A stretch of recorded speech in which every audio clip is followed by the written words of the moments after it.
Amigos, bienvenidos a Empresarios de Acá. Siempre es un gusto recibirlos a través de la pantalla de NSTV. También nos pueden encontrar en nuestro canal en YouTube.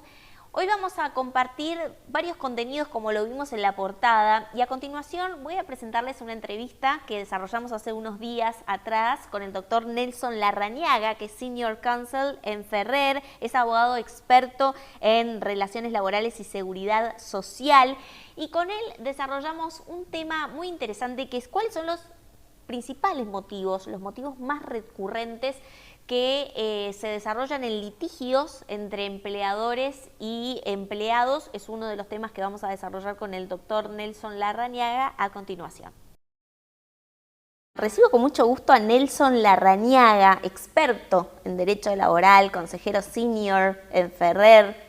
Un gusto tenerlo. Bueno, muchas gracias. ¿Han pasado cuántos años desde nuestro encuentro? Ya no recuerdo, 6, 7 años 6, capaz. 7 años, sí.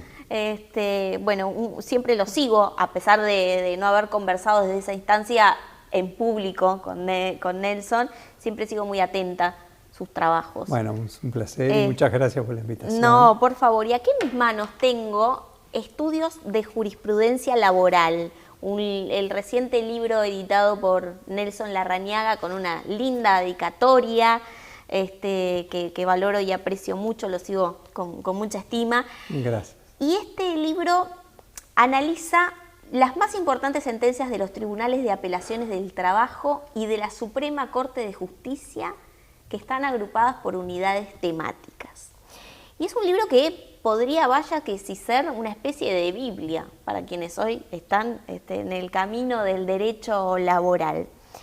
Y esto tiene que ver mucho con el mundo, obviamente, de las empresas, ¿no? Del trabajo. Hay 20 temáticas aquí recurrentes en la justicia laboral que lleva a empresarios quizás a un litigio, ¿no? O a tener que contar con la jurisprudencia. Si tuviese que hacer un ranking de repente de esas 5 temáticas, ¿cuáles serían? Bueno, la investigación esta implica o implicó examinar 1100 sentencias. Es un trabajo bastante fatigoso, 2 años. Y si tuviera que seleccionar 5 temas, los más recurrentes son horas extras,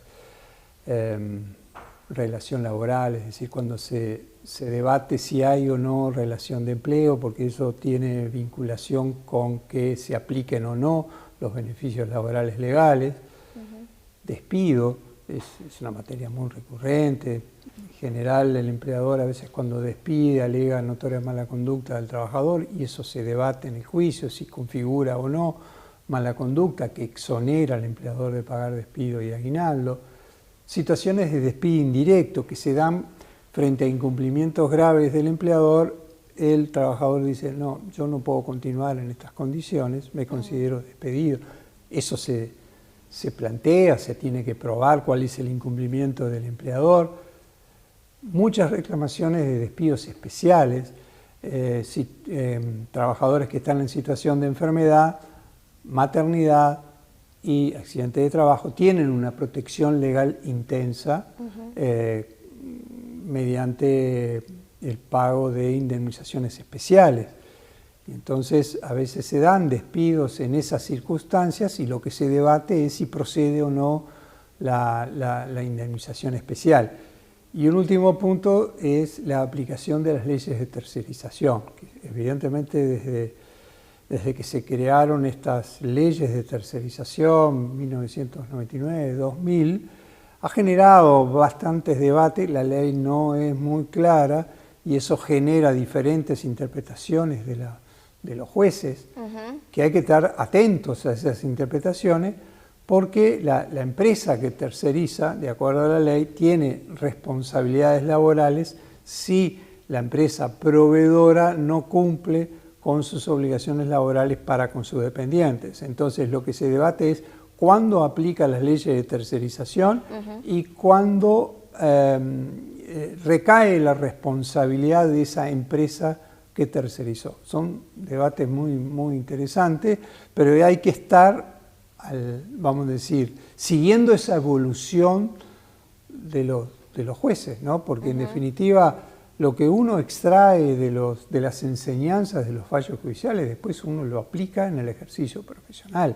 Claro. Y de esa forma se logra mayores certezas jurídicas, ¿no? ¿No? Y evitar justamente este tipo de conflictos que llegan a la justicia.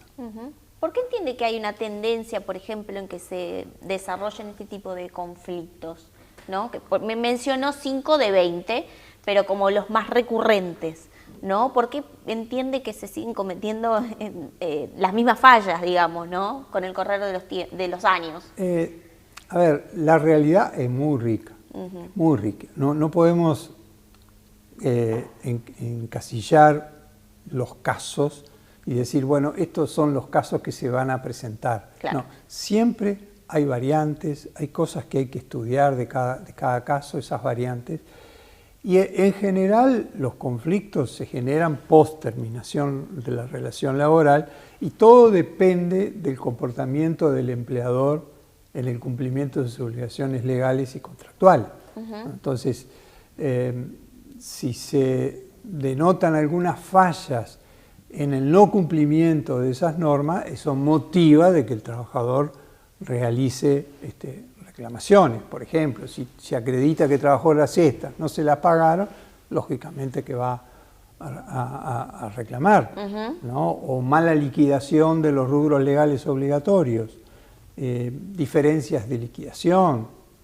Muchas veces se plantean temas de categoría laboral. El trabajador dice, no, pero yo en realidad hacía una tarea superior a la cual me estaban remunerando, aspiro a que me tenían que pagar un salario superior.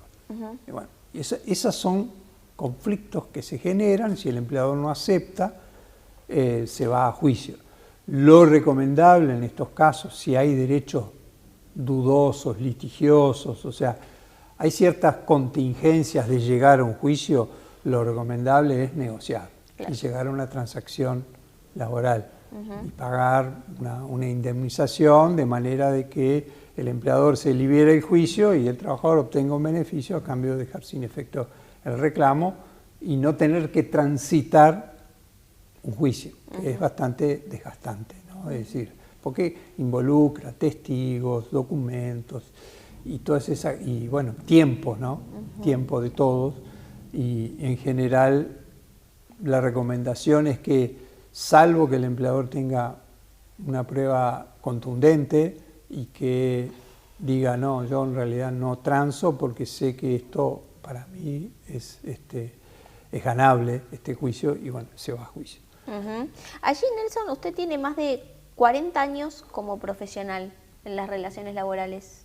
¿Qué cambios destaca de nuestro país en esa materia? A ver, yo arrancaría desde el año 2005, es decir, con el advenimiento del gobierno del Frente Amplio. Durante 15 años hubo cambios significativos, desde el 2005 al 2020. En esos 15 años, bueno, se volvieron a convocar los consejos de salarios, esos organismos de negociación colectiva tripartita. Se modificó la ley de negociación colectiva, que vamos a ver que eso motivó algunos reclamos de los empleadores ante la OIT. Se aprobó la ley de protección de la actividad sindical, es decir, donde los trabajadores dirigentes que están más expuestos en la negociación, se establecen limitaciones para despedir respecto de los empleadores, van a tener que aprobar una causa ajena a la actividad sindical, porque la ley es muy contundente en el sentido, si se prueba vínculo del despido con la actividad sindical, un juez puede dictaminar la nulidad del despido y la reinstalación del trabajador a su puesto de trabajo. Después, ¿eso no limita un poco la libertad del empleador? Sí, sí, claro, pero ahí hay un fin superior que es la protección de la actividad sindical. Es decir, porque el que aparece como líder sindical está más expuesto frente al empleador, entonces tiene que estar protegido y es la ley la que le da esa protección, restringiendo la libertad de despido que en general existe en nuestro país con pago de la indemnización legal correspondiente, pero en esos casos está muy limitada, pero bueno, puede haber casos exitosos donde el empleador demuestre que en realidad por ejemplo, una reestructura que significó la pérdida de puestos de trabajo y que justo estaba esa persona. Bueno, en esos casos son ajenos a la actividad sindical. Después hubo leyes que establecieron licencias especiales por estudio, matrimonio, fallecimiento. Y después llegamos a el nuevo gobierno en 2020, donde se destaca la ley de urgente consideración, que estableció la prohibición de los piquetes, ¿no? Garantizando la libre circulación de las personas, la reglamentación de las ocupaciones de los lugares de trabajo, es decir, habilitando a negociar, y si no se desocupa, el Ministerio del Interior desocupa. Esa reglamentación se practicó mucho en este periodo 2020-2025. Después la personería jurídica de los sindicatos, y en materia de seguridad social se dieron beneficios, como por ejemplo la ampliación de la licencia por maternidad, el establecimiento de la licencia por paternidad, todo con cargo a la seguridad social, el subsidio para cuidados, es decir, después de finalizada la licencia por maternidad, garantizando el medio horario, trabajar medio horario, generar salario por medio horario y el otro medio horario cubierto por la seguridad social. Esos fueron avances sociales muy importantes para promover la natalidad, ¿no? El aumento de la natalidad, que hoy es un problema en Uruguay, ¿no? Allí, digamos que en lo que es productividad, muchas veces, bueno, más que muchas veces, de continuo se ha mencionado que es una necesidad incluirla como aspiracional, ¿no? En lo que son los consejos de salarios, ¿no? Quizás no con una cláusula concreta, pero con alguna forma de medición que todavía tampoco está definida, pero es un tema que también reclaman los empresarios. ¿Usted entiende que es posible llegar a una productividad mesurable en los consejos de salario, tal como plantean empresarios y algunos sindicatos también? Sí, yo creo que, en mi opinión, ¿no? El debate de la productividad tiene que ser a nivel de cada empresa. Entiendo de que pensar de que este tema en los consejos de salario, en una rama de actividad integrada por un universo de empresas totalmente diferentes, ¿no? Totalmente diferentes, es imposible generar indicadores para medir la productividad con carácter general. Por eso yo entiendo de que en cada empresa se debe analizar cuál es el proceso productivo para llegar a ese producto, descomponerlos en cada etapa y ver qué acciones de mejora se pueden implementar en cada etapa de ese proceso productivo. De manera de producir más en el mismo tiempo, pero que esas ganancias de productividad luego se establezcan beneficios económicos para los trabajadores. Es decir, es un ganar-ganar, ¿verdad? Es decir, aumento la producción, crece la empresa y ese crecimiento también se derrama en los trabajadores. Pero eso tiene que ser a nivel de empresa, ¿no? Es imposible a nivel de rama de actividad, por esa multiplicidad de empresas grandes, medianas, chicas, Montevideo, interior, mercados a los cuales acceden, o mercado interno, mercado externo. Las variables son muy importantes. Nelson, allí para ir finalizando, ¿no? ¿Usted entiende que hay reformas legales que se consideran de alguna manera urgentes para modernizar la legislación laboral uruguaya? ¿Es una legislación moderna para los tiempos que corren? ¿Cuál es su evaluación? A ver, yo creo que ahí hay que separar dos planos, ¿no? Lo que nosotros llamamos las relaciones individuales, que son las relaciones contractuales entre empleador y trabajador. Hay un aparato legal bastante importante, bastante protector. En ese punto creo que no está el problema. El problema está en lo que llamamos nosotros las relaciones colectivas, es decir, las relaciones que se promueven entre los empleadores y los sindicatos. Ahí están los problemas.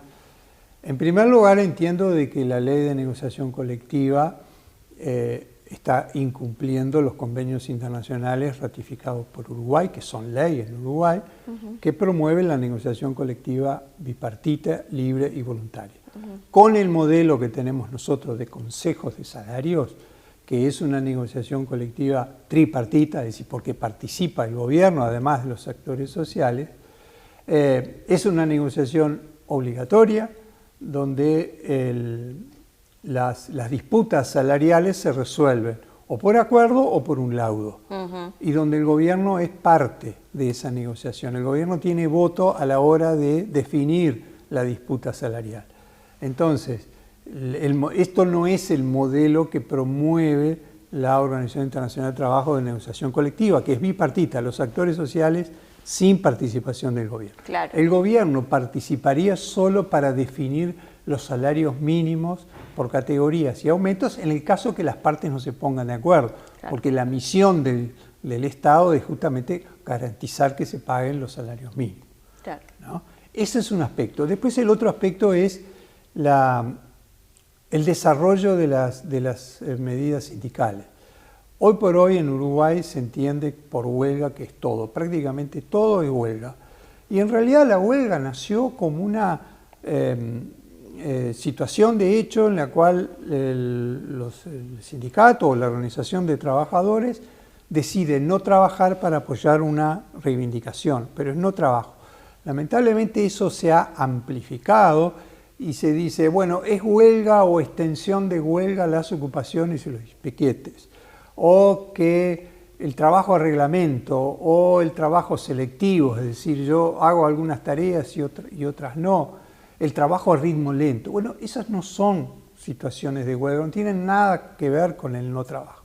Lamentablemente Uruguay no ha resuelto ese tema y pasan los gobiernos y eso está como admitido de que hay un paralelo de huelga que no tiene nada que ver con la huelga histórica. O sea, lo que reconoce la Constitución es el derecho de huelga, ¿no? Y la huelga como no trabajar. Pero situaciones atípicas que nada tienen que ver con el no trabajo no están comprendidas. Y lo último es el tema del preaviso de la huelga. Es decir, hoy está vigente una ley que no se cumple, que cualquier medida de huelga tiene que ser preavisada con 7 días. Tal vez 7 días es demasiado, pero puede ser por lo menos 48 horas. Hay incluso un proyecto de ley ahora que se presentó en agosto de este año, o dos proyectos. Uno para la cadena agroindustrial, atendiendo el conflicto en la industria láctea. Es decir, bueno, pero si no se preavisa la huelga al menos con 48 horas y terceros ajenos a ese conflicto, pero que integran la cadena productiva, pueden accionar contra el sindicato por daños y perjuicios por no haber cumplido ese preaviso. Después hay otro proyecto que dice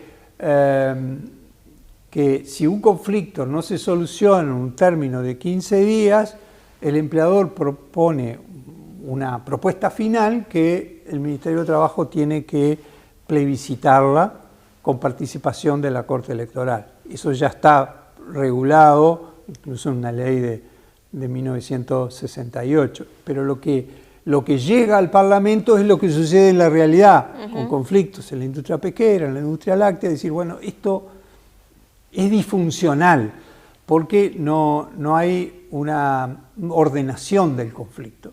El conflicto no se puede evitar, pero sí podemos trabajar en que sea ordenado y que cuando se llegue a un acuerdo, esos acuerdos se respeten, ¿no? Se respeten integralmente. Entonces, generar esa cultura de respeto de los acuerdos, que una de las cosas que motivó el conflicto en la industria pesquera, que decían los empresarios, no se respetó un convenio colectivo.